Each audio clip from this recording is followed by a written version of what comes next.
Selfit e Dom, Isas dhe Sofis nga ecja e tyre pushtuan rrjetet sociale ato fundjavë. Fytyra të qeshura, ujvara manice dhe një zjarr kampi perfekt në perëndim të diellit. Kur erdhi e hëna dhe asnjëri prej tyre nuk u kthye në shtëpi, grupet e kërkimit kontrolluan pyllin Blackwater për javë të tëra para se shpresat të shuhen në përkujtimore vjetore dhe postera të zbetë të personave të zhdukur. Imazhi i përmirësuar i fotos së tyre të fundit zbuloi një figurë hijeshi që vëzhgonte nga pemët. Pylli Blackwater ndodhej në periferi të qytetit, duke tërhequr aventurierë të fundjavës që kërkonin arratisje nga jeta urbane. Për Dom, Isan dhe Sofin, tre miq të pandashëm në të 20-tat e tyre, ky pyll përfaqësonte arritjen perfekte nga karriera e tyre të kërkuara. Ata e kishin planifikuar këtë udhtim për muaj të tërë, duke kërkuar vendet më piktoresk për t'i kapur me kamerë. Mëngjesi kur u nisën ishte perfekt. Qielli kthjellët me aqëresa duhej për të mbajtur larg nxehtësinë e verës. Dom kishte paketuar furnizime shtesë dhe një hart. Isa kishte sjell pajisjet e tij të kamerës, dhe Sofia priu rrugën ndërsa hyn në pyllin e dendur. Llogaritë e tyre në rrjetet sociale u mbushën shpejt me përditësime.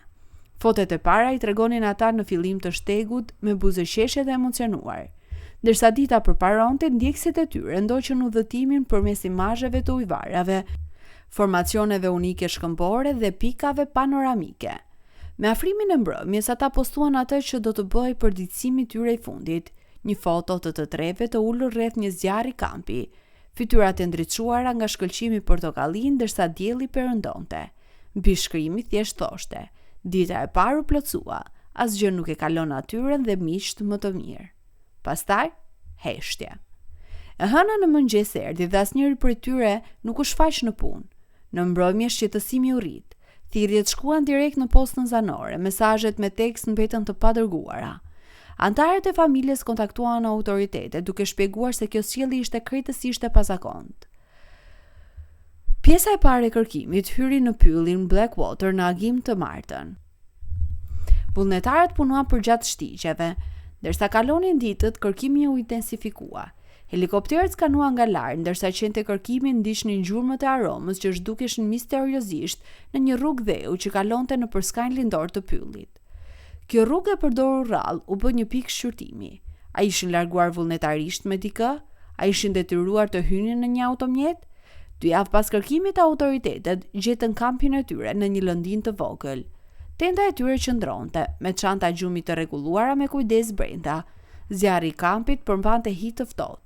Çantat e shpinës ndodheshin të paprekura, duke përmbajtur furnizime, shishe ujë dhe madje kuleta me para akoma brenda.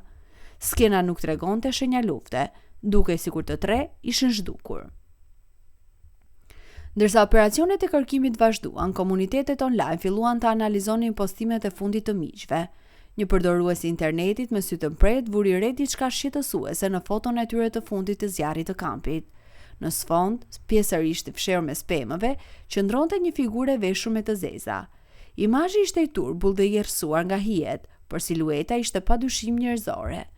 Ky zbulim shkaktoi teori në rrjetet sociale dhe forumet e kërkimeve të vërteta. E vetmja siguri ishte se dikush i kishte vëzhguar miq gjatë momentet të tyre të fundit të dokumentuar së bashku. Ndërsa javët u kthye në muaj, kërkimi gradualisht u zvoglua. Rasti mbeti i hapur, por hetimi aktiv u ngadalsua pasi të dhënat u shtëruan. Për familjet ky tranzicion nga kërkimi aktiv në statusin e rastit të ftohtë ishte shkatërrues. Një pranim se shpresa po shuhej me çdo ditë që kalonte. Rasti të treve të Blackwater gradualisht u zhdu nga titujt e gazetave në sferën e mistereve të pazgjitura. Ata më të afërt me ta refuzuan të harronin. 4 vjet kaluan kështu, jetë të ndryshuara nga mungesa, pyetje pa përgjigje dhe pikëllim pa mbyllje. Pastaj, në një mëngjes të martë me shi, në qytetin bregdetar të Newport, gati 300 milje nga pylli Blackwater, ndodhi diçka e jashtëzakonshme. Stafi i urgjencës në spitalin rajonal Newport po i afroi fundit të turnit të natës kur 3 individ shumë të keq ushqyer u futën në hyrje. Të lagur nga shiu dhe mezi në gjendje të qëndronin në këmbë, ata mbështeteshin te njëri tjetri për mbështetje. Kur u pyetën për emrat e tyre, përgjigjet dërguan val shoku nëpër spital. Dom Williams, Isa Taylor dhe Sofia Chen. Hikaret e zhdukur ishin kthyer. Brenda pak orësh, lajmi i rishfaqjes së tyre u përhap në të gjithë vendin. Ribashkimi midis miqve dhe familjeve të tyre ndodhi pas dyerve të mbyllura, një moment privat me emocione dërmuese. Miqtë e kthyer ishin të dobët, me faqe të gropuara dhe trupa të reduktuar në lëkurë kocka. Derisa rifitonin forcën fizike në mbikëqyrje mjekësore, detajet të vogla të mundimit të tyre filluan të shfaqen. Ajo që kishte filluar si një udhëtim i pafajshëm hiking, ishte transformuar në një makth për te imagjinatës. Mëngjesin e tyre të dytë në pyllin Blackwater, ata ishin zgjuar nga zhurmat e degëzave që kërcisnin pranë kampit të tyre. Para se të mund të reagonin, burra me maska ishin shfaqur nga pemët, duke i nënshtruar me pëlhura të zhytura në kloroform. E vërteta që më në fundoli, pas 5 vitesh heshtje, ishte shumë e tmerrshme nga sa kishin imagjinuar kushdo. Të tre miqt kishin rënë viktima të një rrjeti ndërkombëtar të trafikimit të qenieve njerëzore, të zgjedhur, të targetuar dhe të rrëmbyer me efikasitet të frikshëm. Ata ishin transportuar qindra mile duke kaluar linjat shtetërore dhe përfundimisht kufi ndërkombëtar të përpunuar si mallër dhe jo si qenie njerëzore. Për fazën e parë të robërisë së tyre, ata u mbajtën të ndarë, secili pa vetëdijshëm nëse të tjerë ishin gjallë apo të vdekur. Domu detyrua të punonte në ndërtim nëntoksor, duke punuar në kushte të rrezikshme për të ndërtuar struktura të fshehura për ndërmarrjet kriminale. Isai u dërgua në operacione bujësore, duke korrur të lashta nga agimi deri në Muzg në roje të armatosur. Sophie duroi fatin më të egër, duke u zhvendosur mes vendeve të ndryshme, ku detyrua të bënte punë shtëpiake, gjithmonë në kërcënim dhe mbikëqyrje. Rrëmbyesit e tyre përdorën metoda brutale për të siguruar bindjen. Traumë psikologjike ishte po aq shkatërruese sa abuzimi fizik. Javë rezistence i lan vendin muajve të pashpresë, pastaj viteve të pranimit të zymt. Fati ndërhyri 2 vjet pas robërisë së tyre, kur të tre u transferuan në të njëjtin kompleks të largët, një objekt i madh që strehonte 10 individë të trafikuar, të detyruar të punonin në kapacitete të ndryshme. Njoja nuk erdhi me një herë, por përfundimisht gjatë një momenti të rrallë të mbikëqyrjes minimale, Isai vuri re një lëvizje të njohur në ecjen e Sofis.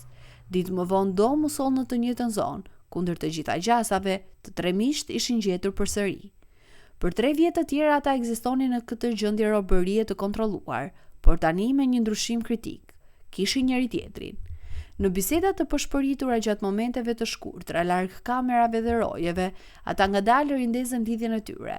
Së bashku me pengje të tjerë, të cilëve u besonin gradualisht, filluan të hartonin rotacionet e rojeve, duke vënë re dobësitë në siguri dhe duke mbledhur në heshtje informacione rreth vendodhjes së tyre.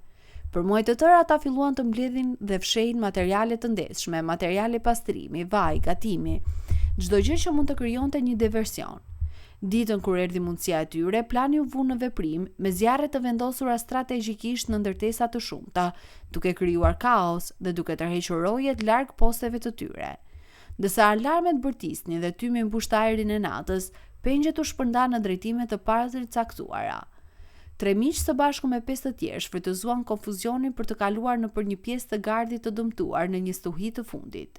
Ajo që pësoi ishin javë udhëtimesh të dëshpëruara në përshkret të tjerë, duke shmangur rrugët dhe zonat e populluara.